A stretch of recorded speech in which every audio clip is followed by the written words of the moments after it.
The Duck River is one of Tennessee's hidden gems. It runs from Coffee County to the Tennessee River in Humphreys County. News 2's Davis Nolan spoke to a Tennessee State Park ranger whose passion is to teach about the river. The Duck River is the longest running river in the state of Tennessee, and it's considered by many experts to be the most diverse in North America. Here at Henry Horton State Park, Park Ranger Samantha Davenport, expert on the river. So here at Henry Horton, the Duck River is one of the main highlights of the park.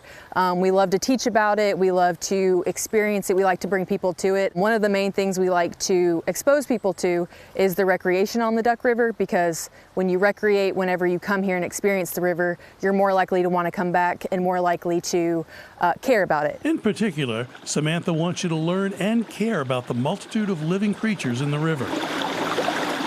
In the Visitor Center at Henry Horton State Park, there's a large display about the river and its diversity of life. Whenever you think of a river, you think of fishing, right? But there's a lot of things that are under the surface that are a little bit smaller than fish that matter. Mussels are one of the biggest ones. What we like to say is mussels are filter feeders and river cleaners.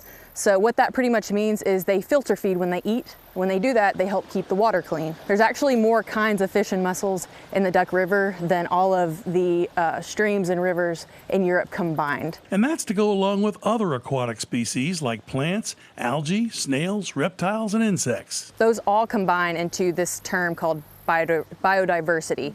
And the reason it's so biodiverse is because within that 280-mile in Tennessee, within the Duck River, it goes through a lot of different habitats. So we've got limestone, cedar glades, obviously hardwood forests.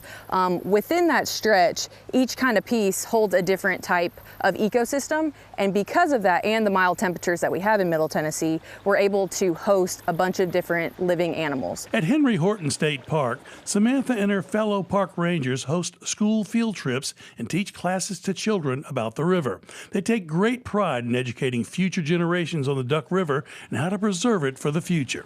From Chapel Hill, Tennessee, I'm Davis Nolan, News 2.